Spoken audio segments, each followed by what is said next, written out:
Good day, my name is Angelo. This is Nation Voice Tower, your most preferred YouTube channel. First on the list of my updates is a wake-up call to the Economic and Financial Crimes Commission by a group from Zamfara State. This group have called on the EFCC to quickly revisit the case of Bola Tinubu's Minister of State for Defense, Bello, who happens to be their former governor. Now, this group are actually angered by the fact that Bello had a pending case on him after he left office as governor of Zamfara State. A case of fraud involving over 70 billion naira that is yet to be proved. The good people of Zamfara State believe that this 70 billion naira, alongside other large sums of money that was laundered by the former governor, who is now the Minister for State for Defense, has contributed immensely in impoverishing and underdeveloping the state, as Zamfara State has become one of the poorest states amongst the 36 states in the nation. So we will be looking at in this documentary how Tinubu's Minister for State for Defense, Bello, actually, according to the EFCC, is not above the law, as the EFCC vows to revisit his alleged 70 billion naira fraud case while he was Zamfara State governor. The Economic and Financial Crimes Commission, EFCC, on Friday said it will revisit the probe of the Minister of State for Defense, Bello, over an alleged 70 billion naira case of money laundering while he was Zamfara State governor. Bello was the governor of Zamfara State from 2019 to 2023. His tenure was dogged by allegations of mismanagement of public funds and resources. The people of Zamfara State have expressed their concern over the lack of development in the state and the need for accountability in public offices. A group under the aegis of Voice of the Voiceless in June 2023 staged a protest at the EFCC headquarters in Abuja to demand the arrest of Bello. The group, led by its chairman, Nasiru Ismail Adoka, urged the anti-corruption body to reopen its earlier investigation into Matawale's tenure, which could not be concluded because of the constitutional immunity clause protecting the governor at the time.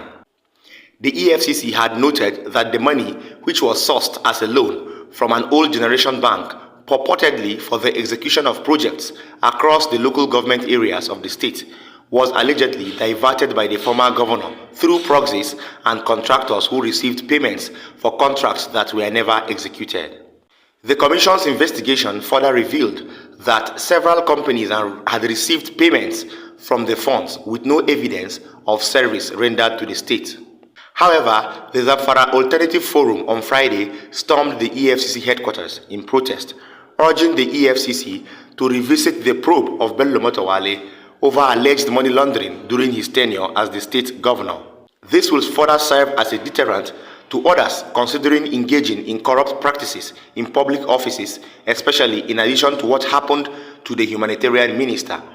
The mismanagement of public funds has far-reaching effects on the people and the state.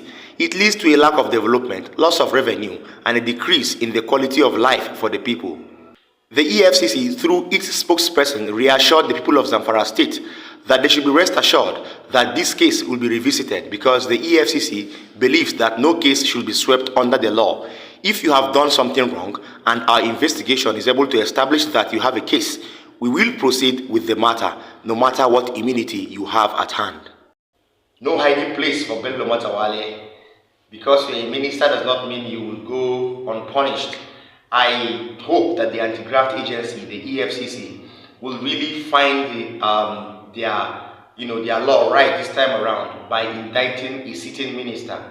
The fact that Beta Edu was called for questioning does not mean that they would all probe all the ministers who have pending fraud cases on them. Bello Matawale seems to be one sacred cow within the APC, and I would look forward to what the EFCC will do if they will go by their words according to the spokesperson in that documentary, or if they would allow him to finish his tenure as Minister of State for Defense. But it's going to be very, very interesting to see that Bello Matawale is called in for questioning when he is still Minister of State for Defense. In other news, Governor Caleb Mutswang of Plateau State, as he rejoices over his victory by the Supreme Court, has made lots of revelations while in an interview. In this interview, talking about insecurity in the state. Of course, you will bear me witness that Plateau State has been one state that has been disturbed by bandits and alleged herdsmen over the short period, especially during the Yuletide period, with the Christmas Day massacre on 25th at Bokos local government area.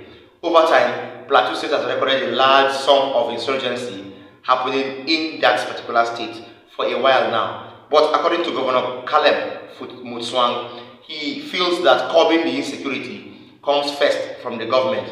Well, he alleged that sometime under former Governor Jan, some sort of vigilante was started, just like what the Southwest have as Amotekun. But according to Governor Mutswang, it resulted to abolishment due to various views from various politicians. But according to him, if you push citizens to the wall, then they will definitely fight back, whether lawfully or unlawfully. This statement has a wide range of understanding. But watch the interview. More details after I come back. Only give your authority, assert your authority as prescribed by the Constitution, but you do not control them. The police, the IG controls the police. The NSCDC is controlled by their controller and all of that. There are other states in this country that have developed vigilantes, that have developed local security and the watches that will help the security architecture in the state. Are you thinking of this kind of alternatives? It will interest you to know, Shehu, that Plateau State was the first to be given authority by the then President Goodluck Jonathan to start what today people know as the Amotekun in Southwest. The former Governor Jang started what you call the Operation Rainbow, which politicians mischievously said it was a militia he was building. And unfortunately, that platform of security management was not well utilized in the last 8 years. And we're trying to bring it back. Everything we're doing is in the open.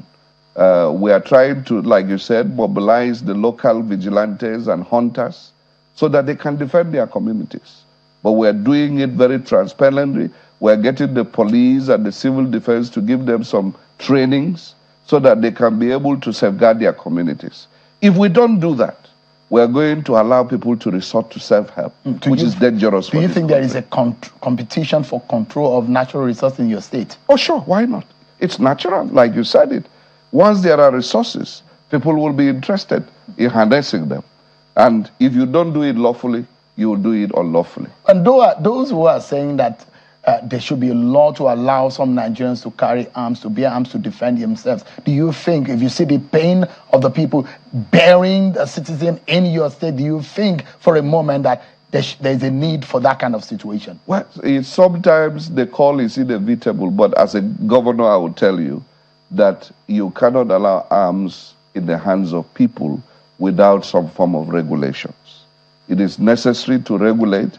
It is necessary to have some form of control. It is necessary to have a reporting back system so that people do not misuse the license to bear arms. We must be able to balance things at any point in time so that we don't descend into anarchy. All right. But you are resolute to fight back. Oh, sure. Our people, I don't have an option. Our people are determined to fight back. So we no go green situation right now. Yeah, we have. If the option is that if you are pushed to the wall, it's either they kill you, or you push back.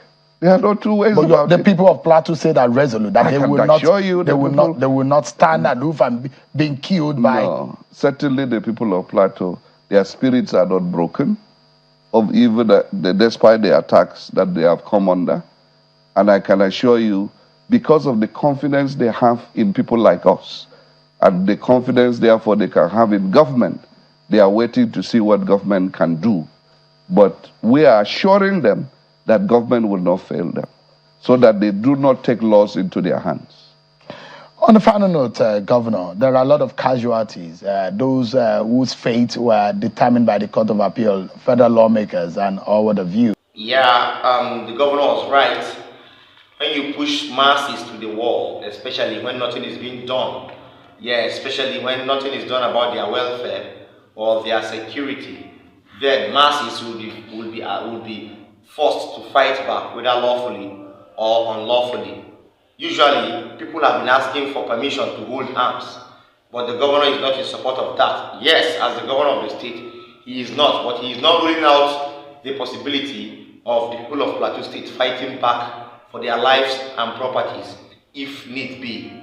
Kudos to Governor Caleb Mutswang for coming back to power after the Supreme Court affirmed him as returned elected earlier today. Finally, on the issue of the subsequent or perceived defection to the All Progressive Congress of Daniel Bwala, I beg your pardon, Dr. Sam Amadi, Arise News analyst, is of the opinion that no one should take Daniel Bwala very seriously for reasons he would mention in this particular interview. Please pay attention to this analyst, Dr. Sam Amadi, because he feels he knows Daniel Bwala so much, and he feels that whatever Daniel Bwala went to do in Aso does not link in any way to defection. Please stay tuned. I think really nobody should take Daniel Bwala serious about his mission to the villa. That's the truth. I mean, about a week ago or 2 weeks ago, he had an interview where he said, give Ahmed Tinubu 100 years, he will not achieve anything. So he is a careerist, even though he's not a mainstream politician, he's a careerist in the support system that supports of politics. He was with, and he's close to me, so I know him a little bit. He was with Buhari and didn't get what he wanted, and then moved on to Atiku, had this kind of voyage or pilgrimage to Atiku, and then took a picture. The next time he was appointed spokesperson. At the same time, he was keeping in touch with some of his APC leaders who I know very well. And then now that there's no way Tinubu is the president of Nigeria for the next 4 years, and could be for 8 years if nothing happens. This guy also reads the fig leaf very well and decides to, go back. I mean, it's a cop-out. The idea of, impress with what? I mean, even if Tinubu has taken all the right steps, right, nothing has happened the last 2 weeks to create an epiphany. This is basically careerism. The guy is moving from one place to another and has a right to choose where. And he said, look, if supporting Tinubu leads me back to APC, but he could have said, in trying to find a fitting in Tinubu's government leads me to APC, I'll go back. And he left not on principle. He left because he scanned the political environment, and it looked like maybe with Buhari's terrible performance and some demand for change, it was Atiku's time. Many people were in that. I actually worked with the Atiku team initial time, but when Peter B came up and I said, look, I want to be neutral. So primarily, it was a political calculation when he joined Atiku. It's still a political calculation when he joined Tinubu now. So basically, forget the high-sounding, I'm impressed. By who? By what?